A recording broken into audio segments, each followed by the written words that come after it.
em kiếm mày hiền ăn nghỉ phết mày nè ăn nghỉ liên tục bong e cầm mang ngày lâu mò u đi nát su cần là tổ nghe ô hi cái rùa mà ăn nô liên tục hi mà cái này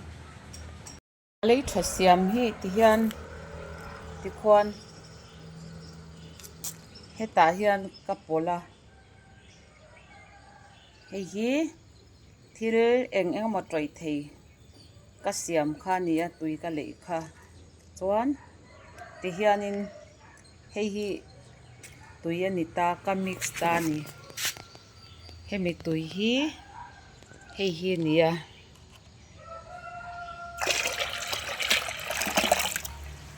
chuan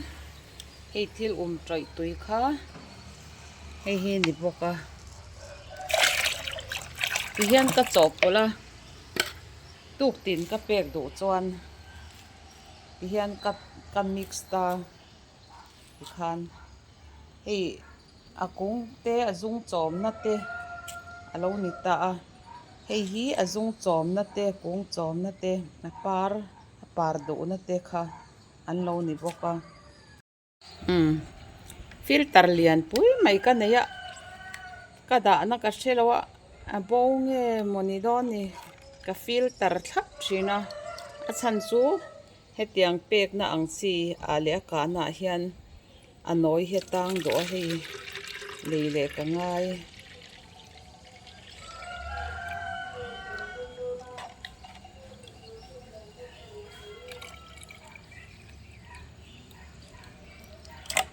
thì khan kan pe to mai ni heng thil tereu te kapot te po hi a pek ngam ta kapot thar ani a atak lo mo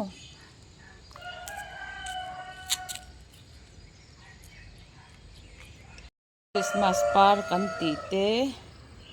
a thlai reng reng te po hian an ngei em mai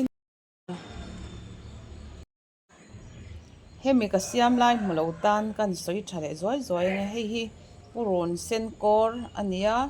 chuan i liter som ni donga hian purun sen kor le atak chia pa va khat vel ania chuan ar ek hi kg khat le chan ve ania ran nung tha na hlo kha ka far fep boka chu tianga ka siam chu ani bong ek chu anei tan chuan bong vulamo chung khat bong ek nei tha ring thei tan chuan a thalu to kani amero chu mitam zok hian thlai te pangpar te du si chuan a le lo ngai ngar ngala bek li bek nga khatiang kha nei tam deuh chuan kha to ka le lo nga ya bek khat za thum te alo nia man hnem hi ol khop maya i azwar suak lo tan phei chuanin kan hek deuh char char mai kha ania to na kan man lai a chom heng troi tui le poron sen kor yanga ka chom khan ni ta ni chu troi tui hi a regular pura ka man chon ni ta chuan ka ngai to chho ze la ti khan puron kor te nen kan mang kop chowa dam doi te nen te ka mang kop chho ze la tiang khan ni a chidang deuh ar ek nei rem chang tan ar ek kalo ka pol chho le bo ka heng ti kan lo reng mai ti hian eng ti nge khoi tang nge ron ra le ti tur ang mai hian kan lo en chiang lo sen na sa nyang zo ka mo thì khan lên đàn in đó tin ron om le chiam thin chuan thai nan ngei zia chu a ma po khan ka lo ti nan to kha hei a kung hi anita a kung te hian an ngei nia troi tui kan han ti ang si te hi mo chuan an ra zia hi hei wai thua mai nia he ta mo thì hian angai em a sum seng lova in le avel at thai pangpar nei tan chuan a chi lu tu kani kol thei pot lian vak lo kol thei te po hian ngi em mai ti hian til tha kan in ser zel kan enge ni kan in shil zel hi nam khat mizo kan ni na lut tak ni in ka sia a thenin kan en chian em hi kan hriat to hi a thenin an lo hre lo atian ka hmang phaya ka lei le zela chuan dam doi kha ka lei le hianin far ni khatte kan far le ta upo khu hei ne na ka mix khane ka hmang phaya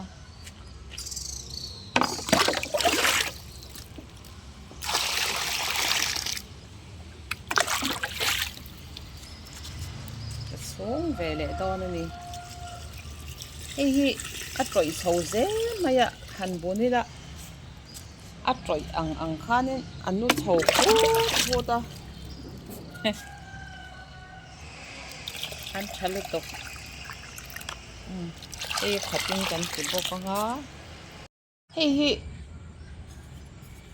hi kan man kha anita tui kan lei za ta ti kha ngai lowa dam doi kan man to kha pota a om to wangin voi thum ka man phaya tui ka lei bel hnuwa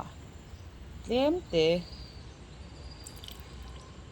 ka far le chau thin ani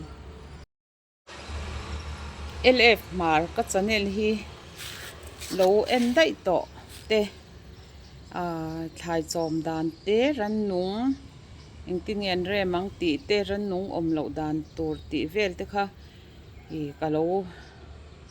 sei to a ma se ka channel lf mara ran lut thar te chau te khan oma a ma mi te kha an lo en an lo lu ze lo chuan an lo hret talova ron hret chak thar la mulo te kha kan om ta ni hemi bur hi ni kum tir lampang February thla vela ka lei khanin ka hria cheng tampon lo a tlo em ani man a kum khat chuang ka man to ban lo tlem to a i chuanin a pol dan tur ka lei mai po hian ka hre to ani ka lo ti thanga ti khanin fanghmir reng hi a om ngai to lo ani tia kan pol mai hian na ol sam ta em ani vo in chu lei tha ka siam anga o nak tuk vela fanghmir te ka kapang mo hatiang khan pheng phle po ma ka kapang ani sana ngai lo hian jing tin hi tui polila a om kan ti tok hian pol mai langin a om tok hi chu tui fima hitiang han lei hi chuanin a om tok hi a ron lang ve mai ka lei tha siam ang hi chu engkim mai hian an ngeia thai te pangpar te